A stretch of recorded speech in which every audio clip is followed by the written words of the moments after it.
Assalamualaikum warahmatullahi wabarakatuh. Saya Dirma Sari dengan NPM 2478267 dari kelas TRI 4C. Jadi pada kesempatan kali ini saya akan melakukan hands on lab session 5 ya. Session 5.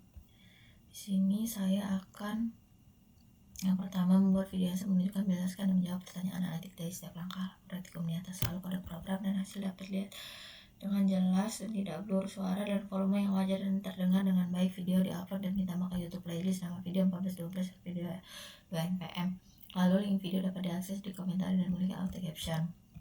Langsung aja, yang pertama di sini ada data understanding. Jadi data understanding di sini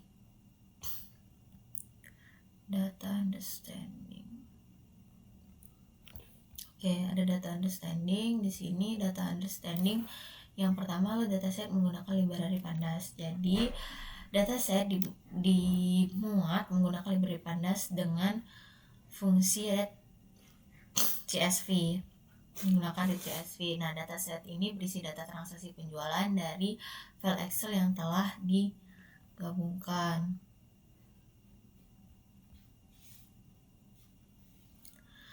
Selanjutnya di sini ada eksplorasi awal data, yakni yang pertama 5 baris pertama.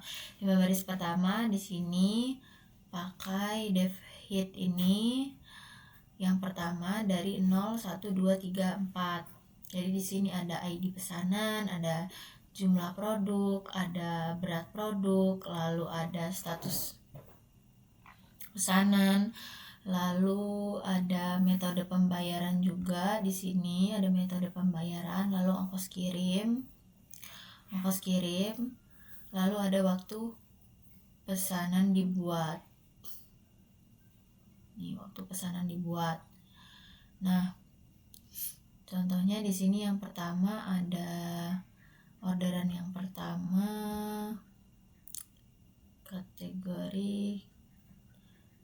kategorinya celengan, lalu status pesanannya sudah selesai.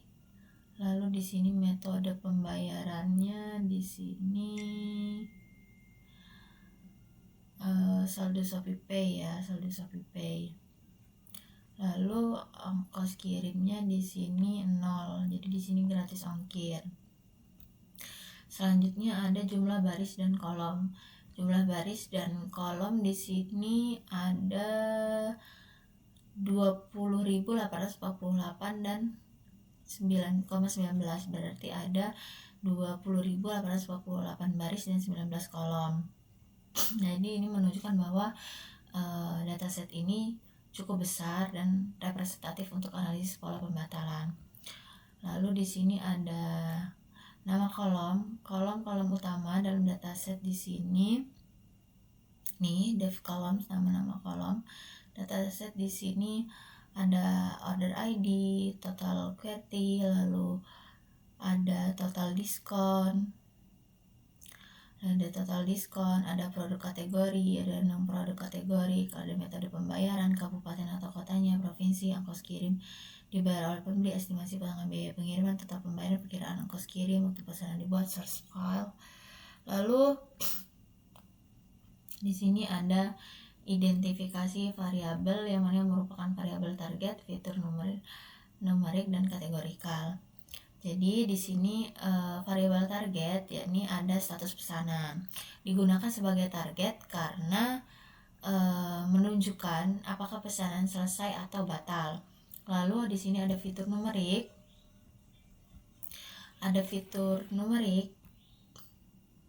Fitur numerik di sini ada total quantity, lalu total weight, total diskon, ongkos kirim dibayar oleh pembeli, total pembayaran, perkiraan ongkos kirim. Nah, fitur-fitur ini berbentuk angka dapat dianalisis secara kuantitatif. Lalu fitur kategorikal, di sini ada metode pembayaran, opsi pengiriman, provinsi, produk kategoris.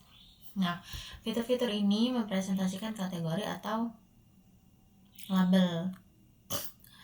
Selanjutnya di sini ada next step ya. Di sini ada data processing buat fitur baru, is challenge dari status pesanan, is COD dari metode pembayaran, ekstraksi informasi waktu, buat minimal satu fitur, lalu simpan dataset.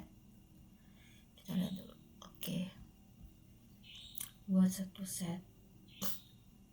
Nah, pertama di sini ada data processing. Di sini ada pembuat fitur baru ya. Pembuat fitur baru di sini ada is cancel. Nah, fitur binar yang dibuat dari kolom status pesanan. Nah, jadi kalau misalkan 1 itu jika pesanan batal, lalu 0 jika pesanannya selesai. Jadi contohnya di sini ada 0 di sini berarti selesai. Bentar. Nih, di sini ya. Yang pertama di sini ada ID 0 di sini status pesanannya selesai ya, di sini 00 selesai kan ya, berarti is cancel berarti selesai. Lalu di sini ada yang ID keempat itu batal. Kalau batal itu kan 1 nih, di sini 1, di sini 1.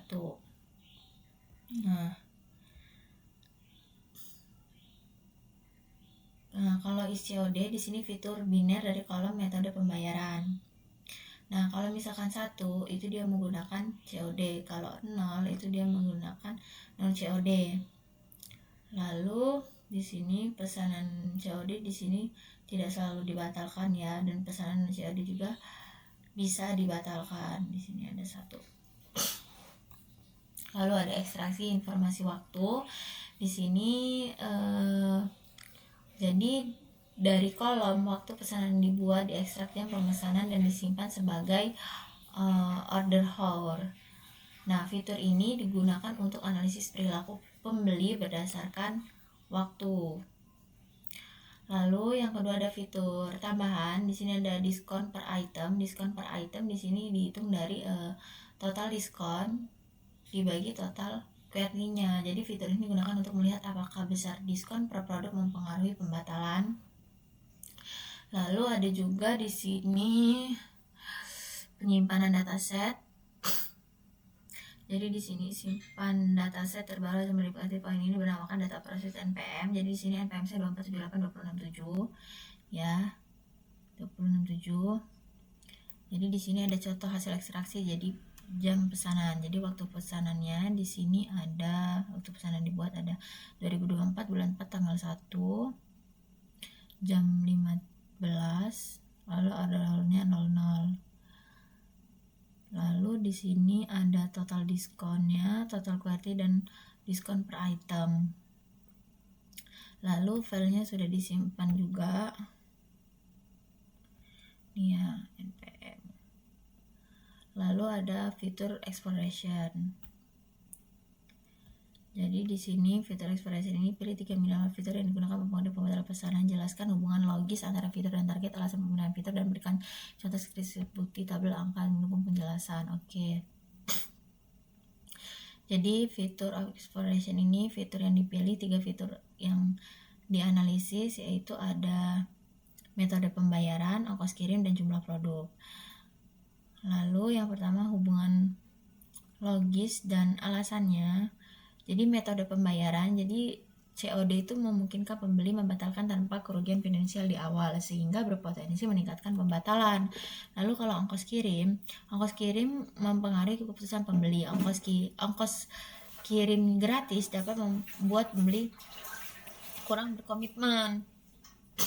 Lalu jumlah produk ini pesanan dengan banyak produk lebih kompleks dan berisiko dibatalkan ya. Lalu di sini ada tabel agresi. Tabel agresi di sini menunjukkan bahwa hubungan antar fitur dengan pembatalan. Jadi kalau misalkan dia COD, presentasi pembatalannya itu ada 13% lah, 14% lah dia pembatalannya. Pembatalan berdasarkan ongkos kirim juga, kalau dia gratis pembatalannya bisa 19%, mahal 0%, murah 0%. Selanjutnya kita lihat sudah berapa menit ini. baru 9 menit. Selanjutnya analisis pola. Jadi di sini analisis pola itu COD versus non COD dulu. Jadi di sini menunjukkan bahwa pembatalan non COD itu sekitar 13,81%, lalu pembatalan yang COD itu sekitar 13,38%. Jadi perbedaannya kecil, sehingga COD itu bukan satu-satunya faktor pembatalan, ya, selisihnya kecil. Lalu ada pembatalan berdasarkan ongkos kirim. Kategori gratis memiliki tingkat pembatalan tertinggi, yakni 19,44%. Nah, jadi ini menunjukkan kalau pembeli lebih mudah membatalkan saat tidak ada ongkos kirim, ya. Lalu jumlah produk versus pembatalan. Jadi di sini banyaknya, di sini ada 15%, lalu sedang ada 11% dan sedikit 14%. Jadi di sini menunjukkan bahwa pesanan dengan jumlah banyak itu cenderung beresiko untuk dibatalkan, mungkin karena bayarannya banyak kali ya. Ya, bayarannya banyak, jadi dia batalin gitu. Terus kalau ini karena dia gratis kan ongkirnya, jadi dia ngerasa dia tidak terbebani dengan ongkirnya nih. Jadi besar kemungkinan dia untuk membatalkan karena dia merasa dia tidak mengeluarkan uang yang lebih untuk ongkir gitu. Sedangkan kalau misalkan mahal kan kita kadang udah mikir kayak, oh iya banyak nih ngeluarin ongkir, ngeluarin uang, jadi kecil kemungkinan untuk dibatalkan. Terus kalau COD dan COD ya kecil selisihnya dia dibatalin atau enggak. Selanjutnya ada segmentasi data. Segmentasi data di sini berdasarkan metode COD dan COD dan kategori ongkir. Lalu di sini ada tingkat pembatalan tiap kelompok gitu. Kita langsung aja ngelihat hasilnya. Alhamdulillah. Jadi di sini COD dan ongkirnya gratis memiliki tingkat pembatalan yang tertinggi ya. Jadi kan dia ngerasa dia nggak ngeluarin uang banyak nih, jadi dia gampang ngebatalin gitu. Terus resiko tertingginya kelompok dengan resiko pembatalan tertinggi yakni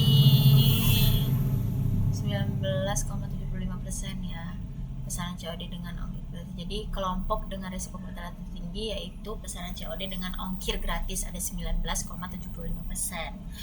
Lalu ada analisis konflik.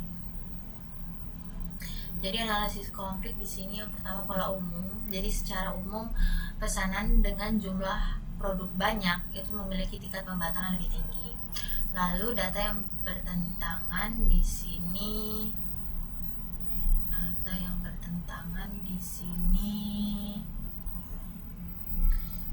jumlah produk sedikit ya, lalu ongkir gratis, lalu dia tetap dibatalkan. Contohnya di sini ORD 7, 9, 12. Jadi kemungkinannya dia pembelinya berubah pikiran atau salah memilih produk atau faktor pribadi pembeli mau ngapain gitu. Lalu kesalahan input saat check out, dia nggak mau check out itu tapi ke check out gitu. Jadi hal ini tuh menunjukkan bahwa perilaku manusia itu tidak selalu mengikuti pola statistik gitu ya. Selanjutnya di sini ada refleksi. Jadi refleksi ini, apakah pola dalam data dapat dijelaskan dalam satu aturan sederhana? Sebagiannya bisa seperti COD dan gratis ongkir itu. Apakah pola dalam data dapat dijelaskan dengan aturan sederhana? Ya, sebagian bisa untuk jelaskan dengan aturan sederhana. Contohnya seperti kalau dia udah COD, ongkirnya gratis lagi, jadi resiko pembatalannya tuh lebih tinggi gitu. Lalu pada kondisi apa aturan tersebut gagal? Jadi aturan tersebut gagal kalau misalkan pembatalan terjadi karena alasan non teknis atau faktor psikologis pembeli. Contohnya ya kan barangnya udah datang terus kita kayak ayo udahlah nggak mau lah, kapan-kapan aja gitu, jadi dibatalin. Lalu apa kesulitan dalam membuat sistem otomatis berbasis aturan dari data ini? Kesulitannya mungkin yang pertama banyak pengecualian, lalu perilaku manusia itu kan tidak selalu konsisten ya, selalu berubah-ubah. Detik 29 dia bilang iya, detik 30 dia bilang tidak, seperti itu kesulitannya. Manusia itu kan sulit direka-reka. Nah jadi ya seperti itulah semau-maunya manusia ini. Lalu yang ketiga itu kesulitannya mungkin sulit membuat aturan yang berlaku universal, karena kan tiap orang yang dihadapi itu kan berbeda-beda aturannya, keinginannya, kemauannya. Jadi ya dia nggak bisa untuk aturannya untuk satu orang, namanya universal ya. Lalu eksplorasi lanjutannya di sini, jika variabel target dihilangkan, bagaimana akan mengelompokkan data tersebut? Jadi jika variabel target dihilangkan, data dapat dikelompokkan menggunakan clustering, contohnya comments atau hierarchical, berdasarkan ongkos kirim, berdasarkan jumlah produk, metode pembayaran, atau waktu pesanan, dengan tujuan untuk menemukan segmentasi perilaku pelanggan. Mungkin sekian dari saya. Wassalamualaikum warahmatullahi wabarakatuh.